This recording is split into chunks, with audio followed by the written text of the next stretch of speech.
এই তো আর মাত্র আড়াই মাস পরই টি-20 বিশ্বকাপ শুরু হয়ে যাচ্ছে। আগামী বছরের 7 ফেব্রুয়ারি উদ্বোধনী ম্যাচ, 8 মার্চ ফাইনাল হবার কথা। ভারত এবং শ্রীলঙ্কা এই টি-20 বিশ্বকাপের যৌথ আয়োজক। আগামী 25শে নভেম্বর এই বিশ্বকাপে অংশগ্রহণকারী 20টি দলের মধ্যে ড্র অনুষ্ঠিত হবে ভারতের মুম্বাইতে। দলগুলো কে কোন গ্রুপে পড়েছে, ম্যাচের শিডিউল কি, কে কোন ভেন্যুতে কখন খেলবে, এই সবকিছু আনুষ্ঠানিকভাবে জানানো হবে।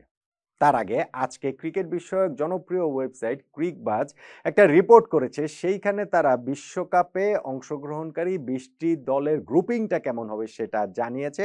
ওইটা যদি অফিসিয়ালি এরকম হয় তাহলে বাংলাদেশের গ্রুপটা কেমন হলো? আমরা কি গ্রুপ অফ ডেতে পড়েছি? আমাদের কি আসলে সহজ গ্রুপে পড়ার কথা ছিল? পড়ার কোনো রকম কোনো সুযোগ ছিল? যেই গ্রুপটাতে আমরা পড়েছি সেইখান থেকে পরবর্তী রাউন্ডে গ্রুপ পর্ব পেরিয়ে যাওয়ার সম্ভাবনা বাংলাদেশের কতটা থাকবে, টুর্নামেন্টের ফরম্যাটটা কেমন হবে, এই সবকিছু মিলিয়ে আলোচনাটা করছি। দেখুন, প্রথম কথা আমি বলে রাখি, বাংলাদেশ গ্রুপ অফ ডেতে পড়েছে এটা আপনি বলতে পারেন, এবং একই সঙ্গে এটা আপনাকে অবশ্যই বলতে হবে বাংলাদেশের সহজ গ্রুপে পড়ার কথা ছিল না, সহজ গ্রুপে পড়ার কোনো সুযোগই আসলে ছিল না। কেন সেটা আসলে ছিল না? 2024 সালে টি-20 বিশ্বকাপটা হয়েছিল ওয়েস্ট ইন্ডিজ এবং ইউএসএতে। 20টি দল তখনও অংশ নিয়েছিল। সেইবার যেই ফরম্যাটে হয়েছে এই বিশ্বকাপেও একই রকম ফরম্যাটে হচ্ছে। 20টা দলকে প্রথমত 4টা গ্রুপে ভাগ করা হবে। প্রতিটা গ্রুপে 5টি করে দল। প্রতিটা গ্রুপে দলগুলো নিজেদের সঙ্গে একটা করে ম্যাচ খেলবে। শীর্ষ 2টো করে দল পরের রাউন্ডে উঠবে। সুপার 8 যেটার নাম, সুপার 8-এ ওই 8টি দলকে আবার 2 গ্রুপে ভাগ করা হবে। 4টা করে দল, অর্থাৎ ওইখানটাতে গিয়ে প্রতি গ্রুপে আবার দলগুলো অন্য দলগুলোর সঙ্গে একটা করে ম্যাচ খেলবে, এবং 2 গ্রুপেরই শীর্ষ 2 4টা দল সেমিফাইনাল উঠবে, তারপরে ফাইনাল। এই হচ্ছে গিয়ে গতবারের ফরম্যাট ছিল, এবারের ফরম্যাটটাও একই রকম রয়ে গিয়েছে। এখন গতবার বাংলাদেশ গ্রুপ অফ ডেতে পড়েছিল, হ্যাঁ পড়েছিল। আপনি বলতে পারেন সাউথ আফ্রিকার সঙ্গে আমরা ছিলাম, শ্রীলঙ্কার সঙ্গে বাংলাদেশ ছিল, নেপাল এবং নেদারল্যান্ডস। সো সেইটাকে আপনি গ্রুপ অফ ডেথ বলতে পারেন। এইবার যেই গ্রুপিংটা দিয়েছে ক্রিকবাস, সেই অনুযায়ী বাংলাদেশের গ্রুপে ইংল্যান্ডের থাকার কথা, ওয়েস্ট ইন্ডিজের থাকার কথা, নেপালের থাকার কথা এবং ইতালির থাকার কথা। ইতালি, তারা এখন ক্রিকেট খেলে, টি-20 বিশ্বকাপের জন্য তারা কোয়ালিফাই করেছে। ফুটবল ওয়ার্ল্ড কাপে গত 2টা বিশ্বকাপ 2018 এবং 2022 সালে কোয়ালিফাই করতে পারেনি, যারা ফুটবল ইতিহাসের সফলতম দলগুলোর একটা, 4বার বিশ্বকাপ জিতেছে। ইনফ্যাক্ট 2026 বিশ্বকাপেও এখন তাদের প্লে অফ রাউন্ড খেলতে হচ্ছে, সেইখান থেকেও কোয়ালিফাই করতে পারে কিনা ওইটা নিয়ে প্রশ্নবোধক চিহ্ন রয়েছে। তবে ক্রিকেট ওয়ার্ল্ড কাপ, টি-20 ওয়ার্ল্ড কাপে ইতালি খেলছে এবং বাংলাদেশের গ্রুপেই খেলছে। এই যে 5টা দল, এই 5 দলের মধ্যে 2টা দল খেলবে সুপার 8 পর্বে। বাংলাদেশের জন্য তাই চ্যালেঞ্জটা কঠিন না? অবশ্যই বাংলাদেশের জন্য চ্যালেঞ্জটা অনেক বেশি কঠিন। আমাদের এইখানে আইসিসি র্যাঙ্কিংয়ে এই মুহূর্তে টি-20-তে 3 নম্বরে যে রয়েছে ইংল্যান্ড, তাদের সঙ্গে খেলতে হবে। 6 নম্বরে যে রয়েছে ওয়েস্ট ইন্ডিজ, তাদের সঙ্গে খেলতে হবে। বড় 2 প্রতিপক্ষ তো তারাই। নেপালকেও আপনি একেবারেই উড়িয়ে দিতে পারবেন না, তারা ওয়েস্ট ইন্ডিজকে হারিয়েছে, নিশ্চয়ই সেটা আমরা ভুলে জানি। ইনফ্যাক্ট গত টি-20 ওয়ার্ল্ড কাপেও বাংলাদেশ নেপাল এক গ্রুপে ছিল, এবং আমাদের কিন্তু তাদের হারাতে মোটামুটি ঘাম ঝরে গিয়েছিল। 106 রানে আমরা অল আউট হয়ে একটা বিরাট অঘটনের শিকার হয়ে যাই কিনা ওরকম একটা অবস্থা ছিল। পরে যাই হোক, ওদেরকে আবার 85 রানে আটকে দিয়ে আমরা 21 রানে ম্যাচটা জিতে নিয়েছিলাম। এখন বাংলাদেশের আমি বলছি যে গ্রুপ অফ ডেথ, আমাদের কি সহজ গ্রুপে পড়ার কোনো আসলে অপশন ছিল কিনা? ভাই, অপশনটা থাকবে কিভাবে আমাকে বলেন? টি-20 ফরম্যাটে আমরা যদি র্যাঙ্কিংও হিসাব করি, বাংলাদেশ 9 নাম্বার র্যাঙ্ক দল, এবং আমাদেরও পরে রয়েছে আফগানিস্তান। ফলে 4টা গ্রুপ যে হবে, সেই 4টা গ্রুপে বাংলাদেশের সঙ্গী হিসাবে যে কোনো 2টা বড় দল তো থাকবেই সবসময়। সো বাংলাদেশ যেই গ্রুপেই পড়ুক না কেন, সেইটাই গ্রুপ অফ ডেথ, সেইটাই বাংলাদেশের জন্য টপকে যাওয়াটা চ্যালেঞ্জিং। এইটাকে নিয়ে আলাদা শোরগোলের তাই কোনো জায়গা আছে বলে আমার কাছে অন্ততপক্ষে মনে হয় না। বরং আমার কাছে মনে হয় এই যে বাংলাদেশ যে গ্রুপটাতে পড়েছে, অবভিয়াসলি আমরা তো এক্সপেক্ট করবই ইতালি তো হারাবই, ওইটা কোনো ইস্যু না। ধরেন নেপাল ওয়েস্ট ইন্ডিজকে হারিয়ে দিয়েছিল, গত টি-20 ওয়ার্ল্ড কাপে আমাদেরকে ভয় ধরিয়ে দিয়েছিল, এবং তারা মাঝে মাঝেই চমকে দেয়, তাদের ওই উন্মাতাল ক্রিকেট দর্শক আছে। তারপর নেপালের বিপক্ষে বাংলাদেশ জয়তো প্রত্যাশিত। ইংল্যান্ড র্যাঙ্কিংয়ে 3 নম্বরে রয়েছে টি-20-তে, কিন্তু লাস্ট যে সিরিজটা আমরা খেলেছি, মানে আমি যদি পজিটিভ দেখতে চাই, ঘরের মাটিতে আমরা ইংল্যান্ডের বিপক্ষে সিরিজ জিতেছিলাম। ওয়েস্ট ইন্ডিজের কাছে কিছুদিন আগে আমরা ঘরের মাটিতে 3 ম্যাচে 3টাই হেরেছি সত্যি, কিন্তু গত বছরইতে আবার ওয়েস্ট ইন্ডিজে গিয়ে আমরা 3 ম্যাচে 3টাই জিতে এসেছিলাম।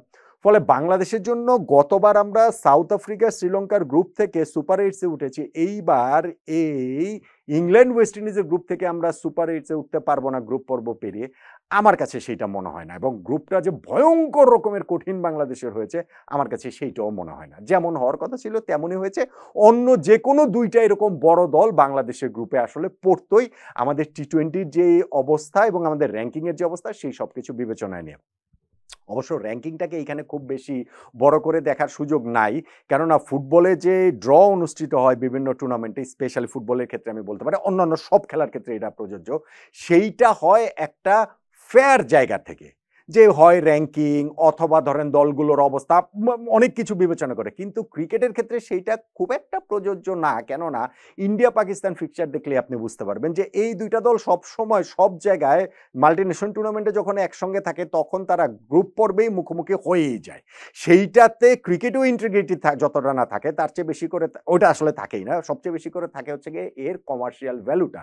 এবং এইবারে টি-20 ওয়ার্ল্ড কাপেও ক্রিকবাজের ফিক্সচার গ্রুপিং অনুযায়ী ইন্ডিয়া পাকিস্তান একই গ্রুপে পড়েছে, এবং ভারত এবং পাকিস্তানের ম্যাচের মানে গ্রুপে তাদের সঙ্গী যে বাকি তিনটা দল, সেই তিনটা দল আবার খুবই দুর্বল।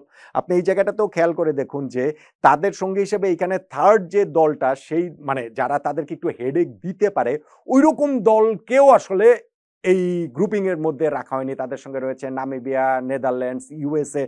অবভিয়াসলি এই দলগুলো তো আপসেট ঘটাতেই পারে, গত টি-20 ওয়ার্ল্ড কাপে হয়তো ইউএসএ হারিয়ে দিয়েছিল পাকিস্তানকে। বাট আমি বলছি যে গ্রুপিংটা করার সময় এটা এনশিওর করার চেষ্টা করা হয়েছে যে ইন্ডিয়া পাকিস্তান তো গ্রুপে একসঙ্গে থাকবেই, মুখোমুখি হবেই, এবং তারা যেন ওই সুপার 8 পর্বেও তারা এই দুইটা দল চলে যেতে পারে। এবং সেইখানটাতে ক্রিকেটেও ইন্টিগ্রিটির চেয়ে আসলে কমার্শিয়াল ব্যাপারটাই এখানটাতে প্রাধান্য পেয়েছে। অন্য যে দুইটা গ্রুপ ধরেন শ্রীলঙ্কা তো কো হোস্ট আরেকটা আয়োজক ভারতের পাশাপাশি, তাদের গ্রুপটাতে অস্ট্রেলিয়া রয়েছে, জিম্বাবুয়ে রয়েছে, আয়ারল্যান্ড রয়েছে এবং ওমান রয়েছে। সো শ্রীলঙ্কার গ্রুপটা কিন্তু খুব সহজ হয়নি অস্ট্রেলিয়া জিম্বাবুয়ের উপস্থিতির কারণে। আয়ারল্যান্ডের কথা বলতে পারেন যে একেবারে আইসিসির ফুল মেম্বার আরো তিনটা দল শ্রীলঙ্কার সঙ্গে রয়েছে, অর্থাৎ চারটা দল এই গ্রুপটাতে রয়েছে। এবং আরেকটা গ্রুপ যেটা, সেইখানটাতে গত টি-20 ওয়ার্ল্ড কাপের যারা ফাইনালিস্ট ছিল, ভারতের কাছে ফাইনালে গিয়ে জিততে জিততে যারা হেরে গিয়েছিল, সেই সাউথ আফ্রিকার গ্রুপটাতে নিউজিল্যান্ড রয়েছে আফগানিস্তান এবং অন্য দুইটা দল ইউএই। ও ওই গ্রুপটাতে তাদের সঙ্গে এই যে তিনটা যে বড় দল রয়েছে তার সঙ্গে ইউএই এবং কানাডা আরো দুইটা দল রয়েছে। আপনি এখন দেখেন যে গ্রুপগুলো যদি আপনি এভাবে দেখেন যে বাংলাদেশের গ্রুপটাতে ইংল্যান্ড রয়েছে, ওয়েস্ট ইন্ডিজ রয়েছে, বাংলাদেশ রয়েছে, কঠিন গ্রুপ। আপনি এই নিউজিল্যান্ড, আফগানিস্তান, সাউথ আফ্রিকা তিনটা দল এক গ্রুপে, কঠিন গ্রুপ। ইভেন শ্রীলঙ্কার যে গ্রুপটা, শ্রীলঙ্কা, অস্ট্রেলিয়া, জিম্বাবুয়ে থাকার কারণে মোটামুটি কঠিন গ্রুপ। আর ইন্ডিয়া পাকিস্তানের গ্রুপ, ইন্ডিয়া পাকিস্তানের জন্য সবচেয়ে সহজ গ্রুপ, কেননা তাদের গ্রুপের বাকি তিন দলের মধ্যে কোনো দলটাকে এরকম অন্য যে তিনটা গ্রুপ রয়েছে ওইভাবে আপনি ধরতে পারবেন না যে এই তৃতীয় কোনো একটা দল, নামিবিয়া বলেন, নেদারল্যান্ডস বলেন কিংবা ইউএসএ বলেন। সো এইখানটাতে ফিক্সারের ওইরকম একটা সুবিধা ইন্ডিয়া পাকিস্তান সবসময় পেয়ে থাকে। টুর্নামেন্টটা এইবার যে ভারত পাকিস্তান ম্যাচটা হবে, সেই ম্যাচটা তো অবভিয়াসলি ভারতে তো আর হবে না, সেই ম্যাচটা হবে নিরপেক্ষ ভেন্যু। তার মানে ভারত পাকিস্তানের জন্য নিরপেক্ষ ভেন্যু, শ্রীলঙ্কাতে সেই ম্যাচটা আয়োজিত হবে। ক্রিকবাজ বলছে সেটা 15 ফেব্রুয়ারি ওই ফিক্সচারটা রয়েছে। আর টুর্নামেন্টের সেমিফাইনাল দুইটা মুম্বাইতে ও কলকাতায় হওয়ার কথা, এবং ফাইনাল হওয়ার কথা আহমেদাবাদে, যদি না পাকিস্তান টুর্নামেন্টের সেমিফাইনাল ফাইনাল পর্যন্ত যেতে পারে। যদি পাকিস্তান চলে যায়, পাকিস্তান তো আর ভারতে এসে খেলবে না, সেই ক্ষেত্রে একটা সেমিফাইনাল এবং ফাইনালের বিকল্প ভেন্যু হিসেবে শ্রীলঙ্কার কলম্বো থাকবে। পাকিস্তান যদি সেমিফাইনাল খেলে উঠে যায় তাহলে তারা কলম্বোতে খেলবে, পাকিস্তান যদি ফাইনাল উঠে যায় তাহলে তারা কলম্বোতে খেলবে। সেক্ষেত্রে সেমিফাইনাল ফাইনালের ভেন্যুটা আসলে চেঞ্জ হয়ে যাবে। সো বাংলাদেশের ক্ষেত্রে এই ফিক্সচারটা, ক্রিকবাজের এই রিপোর্ট যদি ঠিক হয়, তাহলে যে বাংলাদেশ গ্রুপ অফ ডেতে পড়ে গেছে আমার কাছে সেটা মনে হয় না। আমরা যেই গ্রুপেই পড়তাম সেই গ্রুপটাই আমাদের জন্য গ্রুপ অফ ডেথ হতো। টি-20 ফরম্যাটে আমরা যেই জায়গাটা রয়েছি সেই বিবেচনা যদি আমরা করি, এবং গত টি-20 ওয়ার্ল্ড কাপের কথাও আমি বললাম যে সাউথ আফ্রিকা শ্রীলঙ্কার গ্রুপ থেকেই তো আমরা সুপার এইটস উঠে গেছিলাম। ইনফ্যাক্ট আমরা সেমিফাইনালে উঠতে পারতাম যদি না আফগানিস্তানের বিপক্ষে সেই ম্যাচটাতে আমরা ওই রকম ব্লান্ডার করতাম। 19 বলে 43 রান করার মতো একটা আমরা চেষ্টাটাই যে আমরা করিনি, ওই যে মাহমুদুল্লাহ রিয়াদ 5টা বল যে ঠেকিয়ে দিলেন, যাই হোক সেটা আমরা পারিনি। ফলে আমার এখানে ইংল্যান্ড ওয়েস্ট ইন্ডিজের গ্রুপে বাংলাদেশ পড়ার পরও আমার কাছে মনে হয় যে এই গ্রুপ থেকে বাংলাদেশের পক্ষে সুপার এইটসে যাওয়া সম্ভব, খুবই সম্ভব। আর গ্রুপ অফ ডেথ বাংলাদেশেরটা আপনি ওইভাবে বলতেও পারেন, শ্রীলঙ্কার গ্রুপও বলতে পারেন, কিন্তু আমার কাছে সবচেয়ে কঠিন গ্রুপ যেটা মনে হয় সেটা হচ্ছে গিয়ে সাউথ আফ্রিকা, নিউজিল্যান্ড, আফগানিস্তান। এই যে এই ৩টা দল একই গ্রুপে রয়েছে, ওই গ্রুপটাকেই আমার কাছে মনে হচ্ছে যে গ্রুপ অফ ডেথ বাংলাদেশের গ্রুপের চেয়েও বেশি করে। কতটা একমত হলেন আপনি?